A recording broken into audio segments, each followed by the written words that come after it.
Hmm.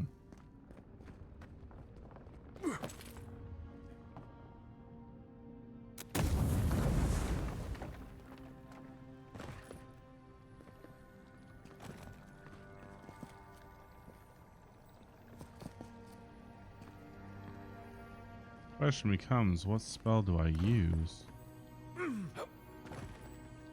Lightning?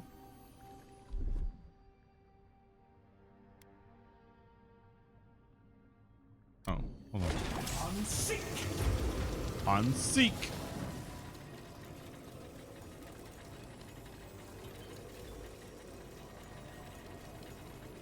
Hope it's not timed.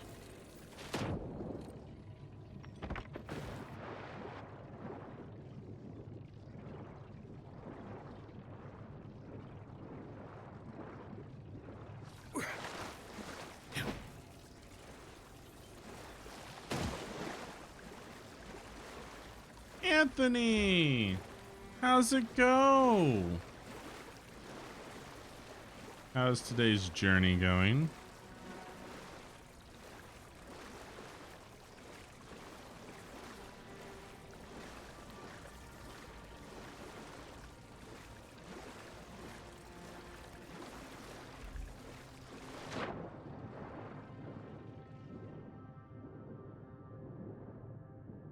Just woke up, went into hibernation.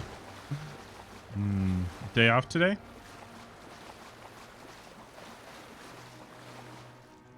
Waterlogged book. The writing in this tome is dense and spidery and advances across the pages at a sprint as if the author's pen had been enchanted with a spell for clarity. Whatever mused and scrolled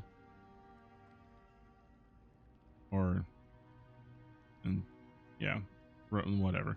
It will never be revealed. However, for the book's fragile pages, swiftly disintegrating in your hands. Oh shit. Nice. Always gotta love a day off. Holy crap, there's so many books here.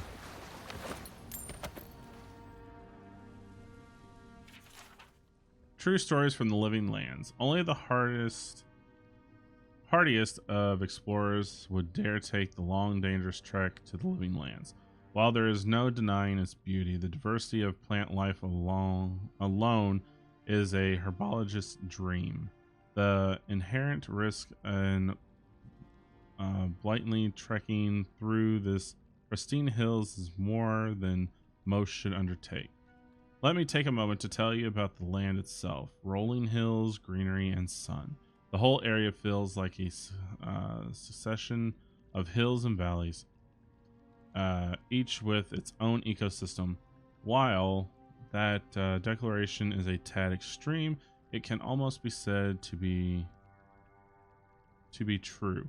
Combination of sun, geographical locations, proximity of fresh water, valley depth, and the existence of hot springs have given the living lands a wide breadth of flora and fauna. Walk down the hillside into the valley and you will find lush, vibrant hills. Climb the next rise and you might see nothing but rock and boiling mineral springs. And the creatures. In my travels, I've seen it all, and this place never ceases to amaze me. Trolls. Oh shit. I will never forget my encounter with the trolls of the living lands. I had just narrowly avoided being consumed by a giant plant, more on that later, and was running as fast as I could to get away from it. I broke the crest of the hill, and the valley below was wide, green, wet, and covered with low, thick branched trees. Vines grew everywhere. Between the trees, across the tops of them, down to the ground, it as a mess of vines and green. Cautiously, I worked my way down towards the basin, keeping an eye out for anything suspicious, and it's a good thing I did so. I noticed not all the trees appeared to be trees. I froze, dropped into the ground in the effort to minimize my appearance. One of the trees moved, lumbering slowly away from the cluster. It's then that I realized it was a troll. Stepping out from among the group of trees it had been resting against, With a few more steps, I would have walked right into their home. The camouflage these trolls exhibited far exceeds any I have ever seen before. I hope to return again in the future and observe them more. Insects. While I have never seen them, I have read reports of giant insects in the living lands. Centipedes, flies, mosquitoes, and hornets, all 10 times the size you would see them elsewhere. Imagine making camp. You've gotten everything set up. There's a nice fire going next to your shelter. Something is generally shimmering in the cooking pot. You sit down, finally feeling like you can relax after a tiring day. Or a trying day. You feel a tickling at your feet, instant and prolonged. Reaching down, you brush whatever it is away with your hand, comes in contact with something hard, long, and flexible, winding its way around your boots. You look down to see a centipede the size of your arm casually making its way over your feet towards the far side of your camp. You would get out of that camp, wouldn't you?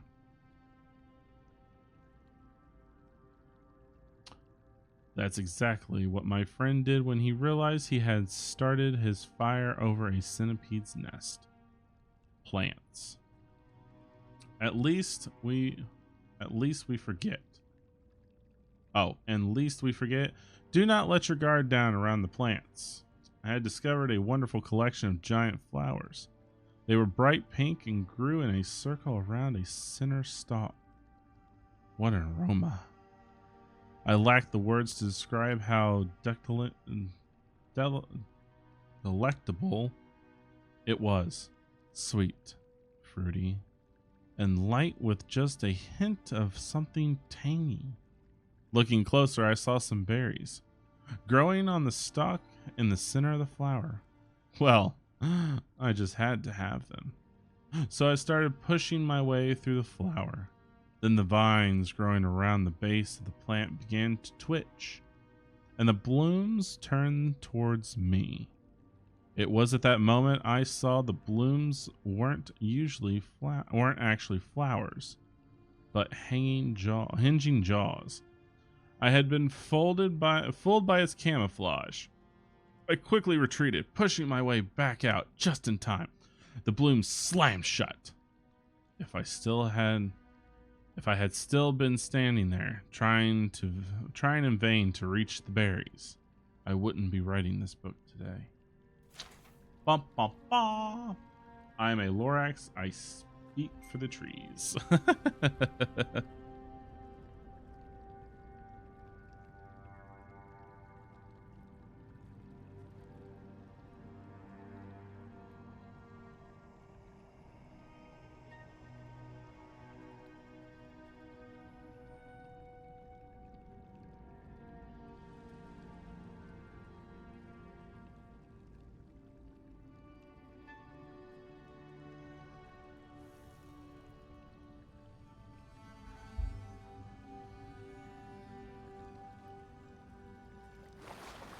All right, the Great Western Stag.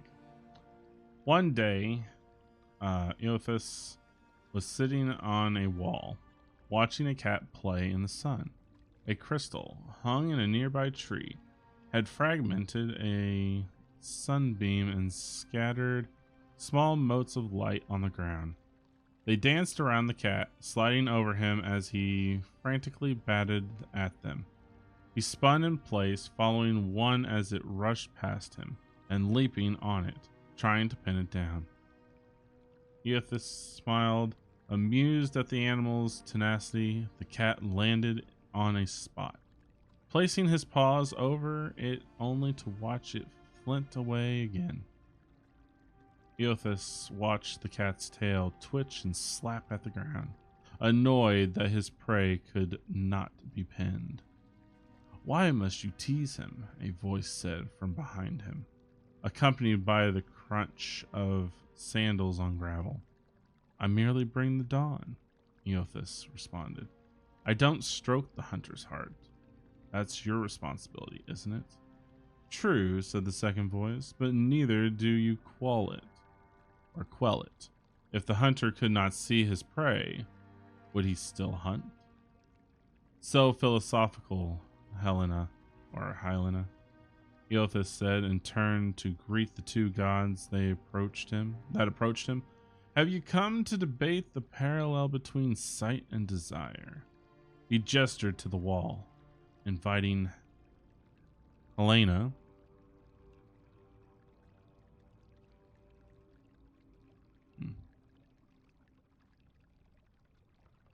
and Galloween to join him. They sat in silence, watching the cat who continued to hunt the sun, fruitlessly swatting at another mote and then rolling onto his back. I have created the ultimate prey, Eothas said finally, breaking the silence. It can be tracked. It can be tracked. It can be followed. It can be seen, but it can never be caught. Galloween laughed lightly. You don't agree, Galloween? Eothas asked. While it's true that your creation is elusive, it hardly can be considered the ultimate prey because it can never be caught. He paused, his brow furrowed in thought. If that mote of light had substance, the hunter could subdue it. Otherwise, it's merely a dream, truly a fruitless endeavor. All creatures spend their lives chasing fruitless endeavors, said Helena.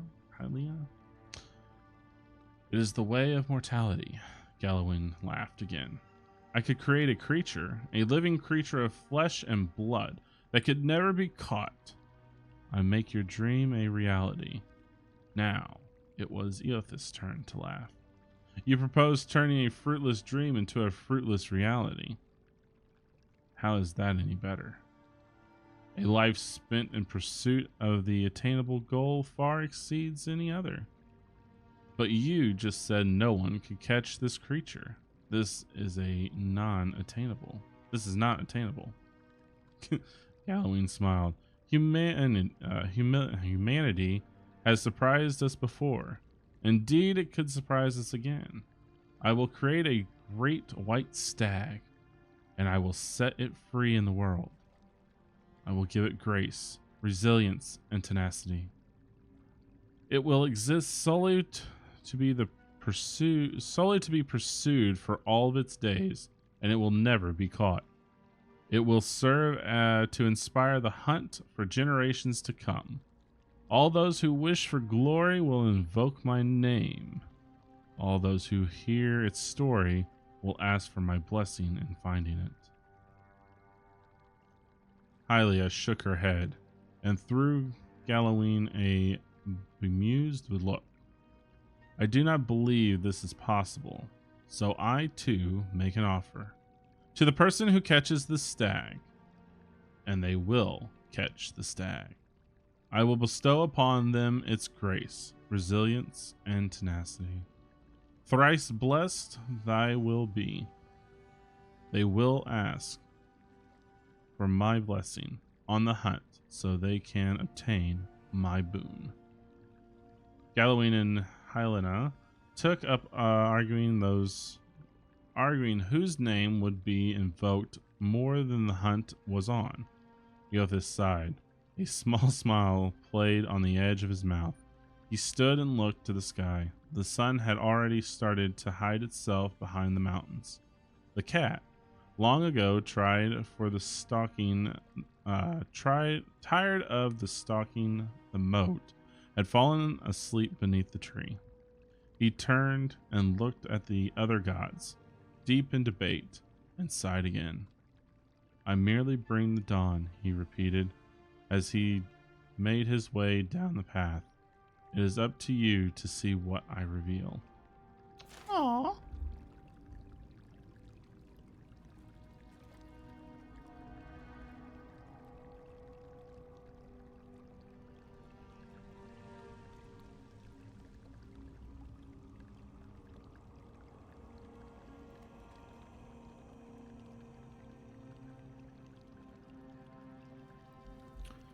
Ugh.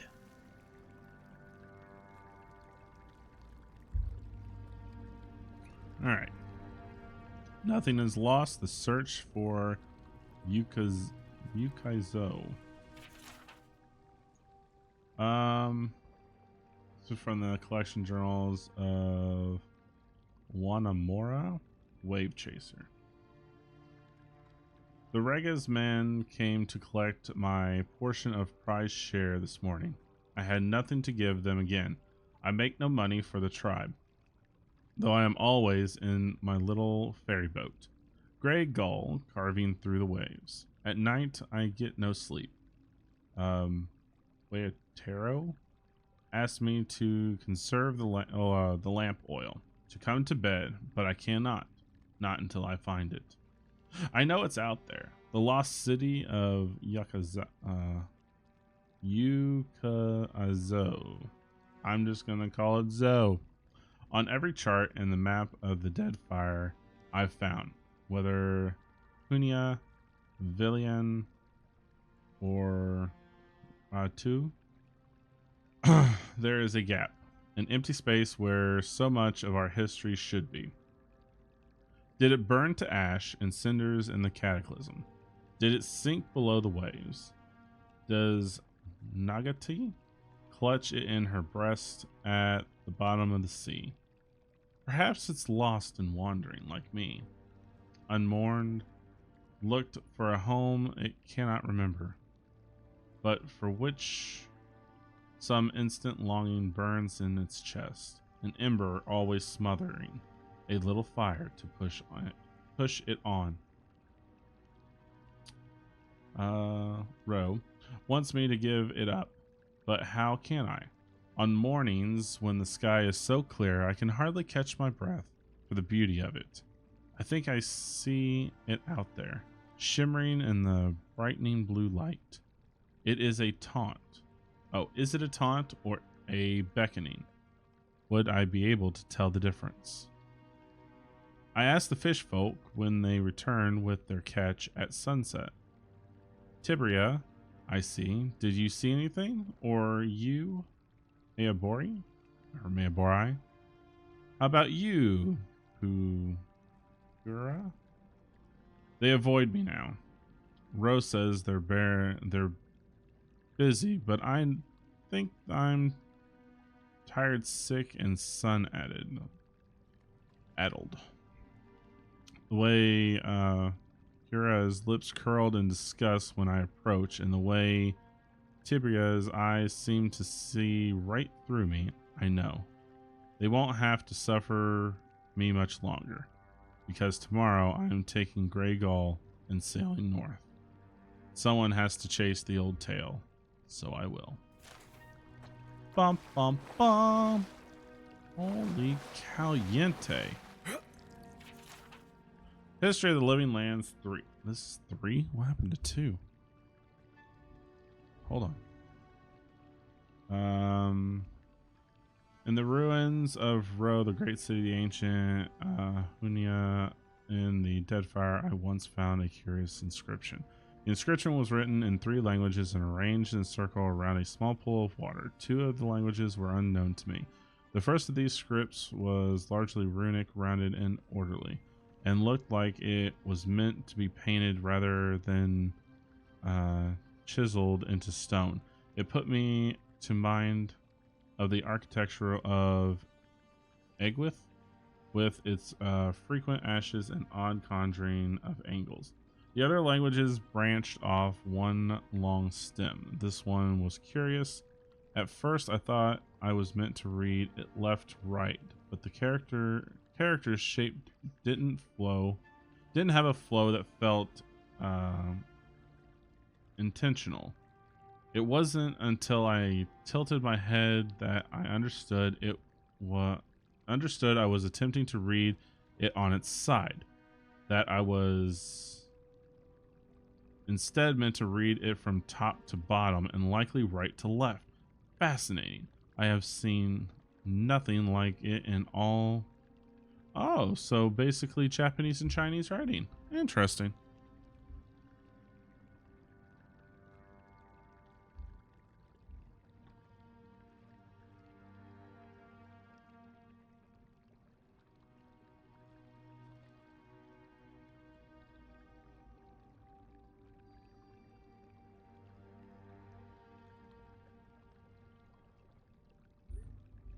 The other language branched off one long stem. This one was curious. Oh, never mind. I already read that part. The third of the scripts I recognized. It was near ancient Hunya? Hunan? A language I'd studied idly in my youth. I had been obsessed with it more logograph predecessor, far ancient, many for many years. What a pleasure at last to see something I knew. After a few hours of meditation, I recalled enough of the alphabet to take a stab at a transcription. Ka Wendigo what? Yeah, all that mess. You guys can read that. And that down there. The King of Zo, the King of Kings. It has the cadence of a dedication. Could this last inscription be the key to deciphering the two other known languages?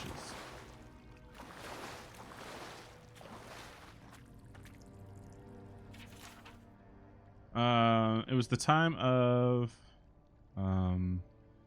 Hill of sure-footed that that we came to that place, the ancient place of the builders, as the locals called them. It was a marvelous sight, a door in the mountain framed by a pair of ghoulish aspects. Though some exercise of trickery and cunning, Hill was able to gain access for our scholars that we might observe the records what lay inside. We discovered a foundry of sorts, the like of which neither we nor our descendant brethren have seen. Through careful observation, we surmised that the ancients had used this place to extract souls and transfer them to suits of armor, dedicated and challenging work. Yet the scale they had achieved left us humbled and astounded. Perhaps most remarkable were the golems, living suits of armor powered by essence. We lost two of our fellows when the creatures caught us unaware, but once we'd subdue them, they proved quite fascinating. All too aware that our host would never again hollow us, or allow us, nor other curious travelers, to visit this place, we took miraculous notes and measurements of all we saw, forsaking bread and sleep until the work was done. We reported all to Hill, upon his praise our work, and urged us quickly forward. For if such a place lay abandoned in the forest, who can say what other mysteries, gods, and kin left in this strange and wild lands?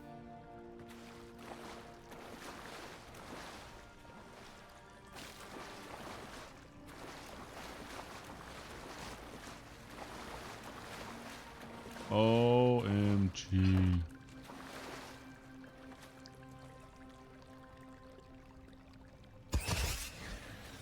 Next one's mine. Show me what you got.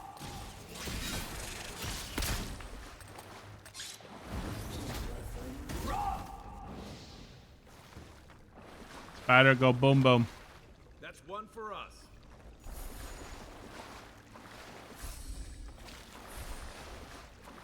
Spider, go boom boom.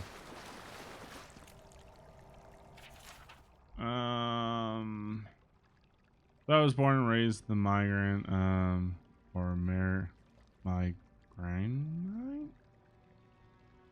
Oh, so much reading. You know what? For you on YouTube, if you want to pause this and read, I know. So I'm about done with it. I will stay as a long man under the pilgrimage of visit the holy house dedicated to the ever God. In so doing, I hope better take and teach the snow. No bear most fruitful, blah blah blah blah. The church wheel, many eyes, many tongues. The challenging came from the finding. Bill's doctrine announced their presence instead of building the flock from the solitary seekers. Ancient ruins of first teachings to find them as they did. Small and then likely remains. In the morning stumbled. Birth. This is how you speed read, by the way. The topics. Yeah. So if you want to pause this, YouTube, go ahead. I'm not going to read all of this. I've had my fill. So unless it's part of the main story. We are finished reading. This is going to take way too long, so feel free to pause the video and read as such to your liking. For those of you who are watching by Twitch, I am sorry I have bored you for this long.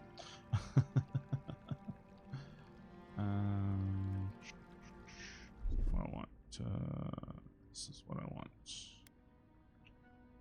Ready, aim.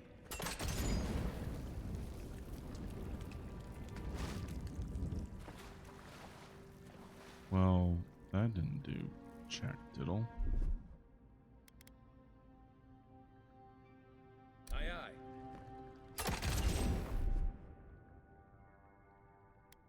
Not sure about that. Stand back. Here it comes. Coming in hot. Sorry, Anthony. Didn't mean to put you back to sleep. I thought it'd be more intriguing to read it, but apparently not.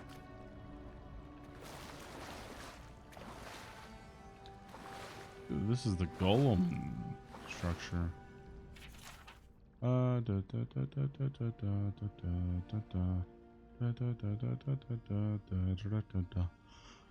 you go, YouTube.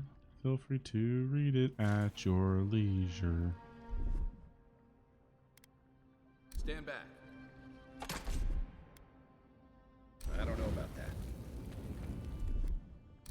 Coming in hot. The drawing details plans of the creature of a large statue powered by essence. The essence is intended to be injected into the statue by an array of animonic devices. Where such a vast store of essence might come from and what a statue could do with it is unclear. That is the prayer, blah, blah, blah, blah. Feel free to read it.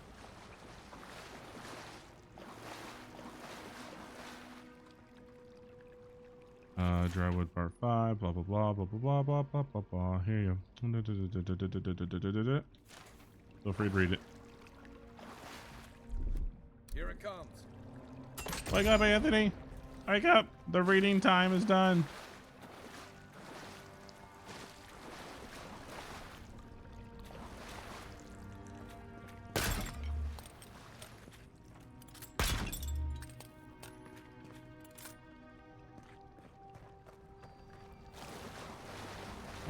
What is this?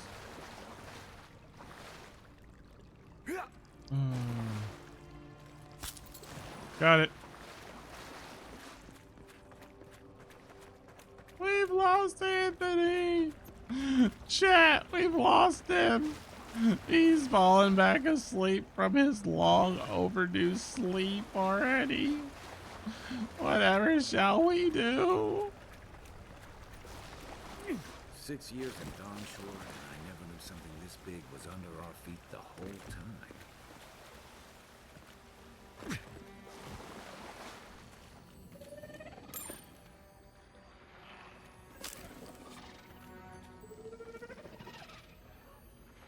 The hell is that sound?